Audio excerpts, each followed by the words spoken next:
नमस्कार बच्चों, पीसीए वाले ट्यूटोरियल में आपका स्वागत है। आज हम लोग ज्योग्राफी के जो क्लास 9 की ज्योग्राफी है उनका फर्स्ट चैप्टर का दूसरा क्लास है। इसमें हम पिछले क्लास में पढ़ चुके हैं कि देशांतर क्या होता है, अक्षांश क्या होता है, कितने देशांतर रेखाएं होती है, कितने अक्षांश रेखाएं होती है पृथ्वी में, है ना।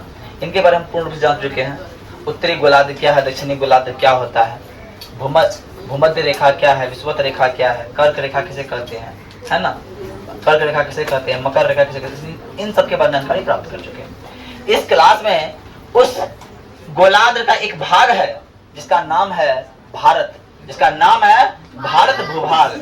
और भारत भूभाग कहाँ दिखेगा? ये है उत्तर दिशा में और पूरब की ओर है।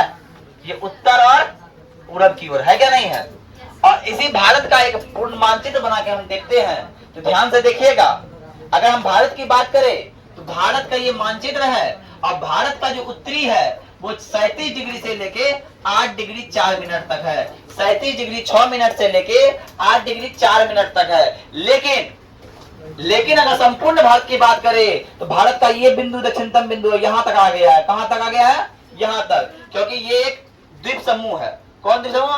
अंडमान निकोबार द्वीप समूह। कहां पे है? बंगाल की खाड़ी में है। कहां पर है? बंगाल की खाड़ी में। भारत के बंगाल की खाड़ी में जो द्वीप समूह है वो कौन है? अंडमान निकोबार द्वीप समूह है। और अंडमान निकोबार द्वीप समूह में एक पॉइंट है जो भारत का सबसे दक्षिणतम बिंदु कहलाता है। उस बिंदु का नाम है इंदिरा पॉइंट। क्या कहलाता है? इंदिरा पॉइंट। इसलिए हम बोल सकते हैं कि भारत का जो है अक्षांशीय विस्तार कहां से बोलेंगे? 6 डिग्री 4 से लेके 37 डिग्री 6 तक है। ये संपूर्ण भारत का हो गया। लेकिन अक्षांशीय विस्तार बोलता है 8 डिग्री 4 से लेके 37 डिग्री 6 मिनट तक हो गया।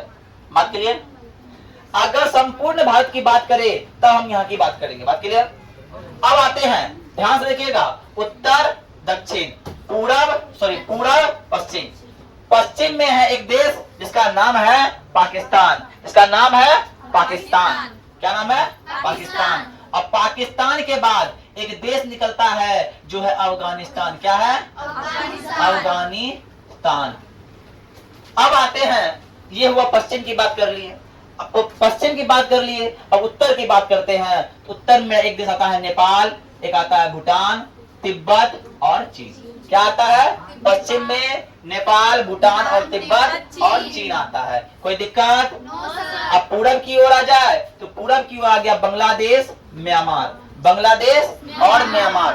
और भारत के पूरब में ही एक महासागर है जिसका नाम है बंगाल की खाड़ी। क्या नाम है? बंगाल की खाड़ी। और उसके जब पश्चिम में है, पश्चिम में एक है लक्षद्वीप समूह। और लक्षद्वीप समूह कहाँ है? अरब सागर में। कहाँ है? अरब सागर। बात क्लियर? और भारत का दक्षिणतम अगर कोई देश है वो देश है श्रीलंका, जहाँ श्री रामचंद्र जी हमारी माता सीता जी को लेके चले गए थे। कहाँ पे? श्रीलंका लेके चले गए थे, लंका लेके चले गए थे, है ना। यही लंका लेके चले गए थे। और यहीं पे राम सेतु का पुल बनाया था। राम जी जो है बंदर से बनवाया था राम सेतु का पुल। याद पता है? आप लोग रामायण देखे हैं सब ना? रामायण में जब माता सीता की खोज के लिए श्री रामचंद्र जी श्रीलंका जाना चाहते हैं तो तभी तो हवाई जहाज था नहीं। तो क्या करता? उस पर पुल बनाया गया, पत्थर को दिया गया, उस पर राम राम लिख के, पत्थर डूबा ही नहीं। वो पुल आज भी विद्यमान है ना। वो पुल का अवशेष आज भी विद्यमान है। इसलिए रामायण को कहते हैं रामायण झूठा नहीं है, रामायण सच्चा ग्रंथ है। बात क्लियर? अब आ रहे हैं सर, अब जब बोला जाए भारत का उत्तर से दक्षिण की ओर, भारत का उत्तर से दक्षिण की ओर की बात किया जाए, उत्तर से दक्षिण कितना दूरी पर है? तो 32,014 किलोमीटर। 3214 किलोमीटर है उत्तर से दक्षिण। तुम लोग गाना सुनी होगी, कश्मीर तू मैं कन्याकुमारी, है ना। तो कश्मीर से लेकर कन्याकुमारी अगर दूरी किया जाए तो कश्मीर से लेकर कन्याकुमारी दूरी कितना है? तो 3214 किलोमीटर। कितना है? हाँ। अब आते हैं, ये गुजरात है। गुजरात से लेकर अरुणाचल प्रदेश तक की जो दूरी है वो है 2933 किलोमीटर। अगर पूरब से पश्चिम का विस्तार बोला जाए, पूरब से पश्चिम का विस्तार बोला जाए तो क्या बोला जाएगा?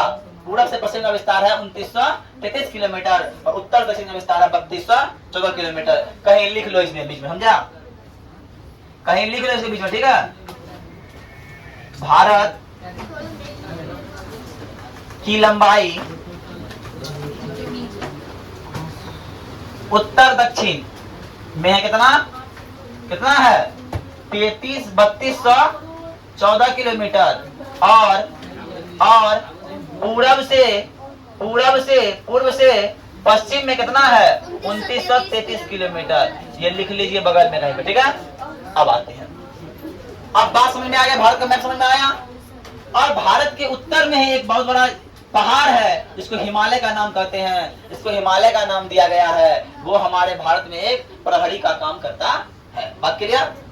अब आइए, जितना बात है वही चीज दिखाए हुए हैं कि भारत कहाँ है, उत्तरी पूर्वी गोलार्ध में है, उत्तरी पूर्वी गोलार्ध में है। इसका अक्षांशीय विस्तार क्या है 8 डिग्री 4 मिनट से लेके उत्तर से लेके 37 डिग्री 6 मिनट उत्तर तक है। लेकिन संपूर्ण भारत का विस्तार करें तो 6 डिग्री 4 मिनट उत्तर से लेके 37 डिग्री 6 मिनट उत्तर तक है। देशांतर का विस्तार कहे तो 68 डिग्री 7 पूर्व से लेकर 97 डिग्री 25 डिग्री मिनट पूर्व तक है। बात क्लियर, आई बात समझ में या तो कोई दिक्कत। अब आई बात समझते, भारत की लंबाई बदल गई उत्तर दक्षिण। भारत की लंबाई उत्तर दक्षिण कितना है 32-14 और पूरा पश्चिम 29-33 किलोमीटर। बात क्लियर है। और भारत एकमात्र ऐसा देश है जिसका नाम किसी महासागर के नाम पे पड़ा, हिंद महासागर, और हिंद महासागर के नाम पे भारत का नाम पड़ा हिंदुस्तान। क्या पड़ा हिंदुस्तान। हाँ, अब आते हैं सर, भारत का दक्षिणतम बिंदु इंदिरा पॉइंट कहलाता है। क्या है इंदिरा पॉइंट है, वो कहाँ पे है तो वो सर अंडमान निकोबार में है। वो कहाँ है अंडमान निकोबार में। 2004 में एक बार सुनामी आया था और इस सुनामी में अंडमान निकोबार का ये भी एक पॉइंट पानी के अंदर चला गया था, पानी के अंदर चला गया था। अब आते हैं, भारत के बीचों बीच एक रेखा गुजरती है, एक रेखा गुजरती है जो कर्क रेखा है। जो कर्क रेखा बता दे ना, कर्क रेखा कितना डिग्री होता है 23.5 डिग्री होता है कि नहीं? अरे होता है कि नहीं? तो भारत के बीचों बीच एक रेखा गुजरती है, कर्क रेखा, जो भारत को 2 भाग में बांटती है। कितना भाग में बांटती है 2 भाग में। अब बोलते हैं ये कर्क रेखा जो है ना भारत की कितने राज्य से गुजरती है तो 8 राज्य से गुजरती है। कितने राज्य से? 8 राज्य से। तो गुजरात पहला हुआ भैया, गुजरात, दूसरा हुआ राजस्थान, तीसरा हुआ छत्तीसगढ़ मध्य प्रदेश, उसके बाद छत्तीसगढ़, उसके बाद झारखंड, उसके बाद पश्चिम बंगाल, उसके बाद पश्चिम बंगाल के बाद आता है त्रिपुरा, उसके बाद आता है मिजोरम, है ना। इतना राज्य में गुजरता है कौन कौन कर्क रेखा। इस तरह यहाँ देना था, मिस्टेक हो गई, इधर देना था, ये था पश्चिम बंगाल, है ना, त्रिपुरा, मिजोरम यहाँ से गुजरता है। बात क्लियर। अब आते हैं, भारत क्षेत्रफल की दृष्टि से विश्व का 7वां बड़ा देश है। क्षेत्रफल की दृष्टि से भारत विश्व का 7वां बड़ा देश है। कितना बड़ा देश है 7वां। और भारत क्षेत्रफल होता है कितना 32.8 लाख वर्ग किलोमीटर, 32.8 लाख वर्ग किलोमीटर, जो विश्व का कुल भौगोलिक क्षेत्रफल का कितना है 2.4% है। जो विश्व का कुल भौगोलिक क्षेत्रफल का 2.4% है। तो मेन सवाल क्या है सर? सवाल ये है कि भारत का अक्षांशीय विस्तार कहां से कहां तक है तो 8 डिग्री 4 मिनट से लेकर 37 डिग्री 6 उत्तर में, तथा 68 डिग्री 7 मिनट से लेकर 97 डिग्री 25 पूर्व तक है क्या नहीं? यस या नो? कोई दिक्कत? No sir. बात करिए यार। Yes sir. देखिए 2 क्लास हो गया है, आप लोग इसको अच्छा से दिमाग में जहन में अंदर डाल लेना है, ठीक है। तो आज के लिए हम लोग इतना ही कहते हैं, आज के लिए इतना ही। जय हिंद, जय भारत, ठीक है, धन्यवाद।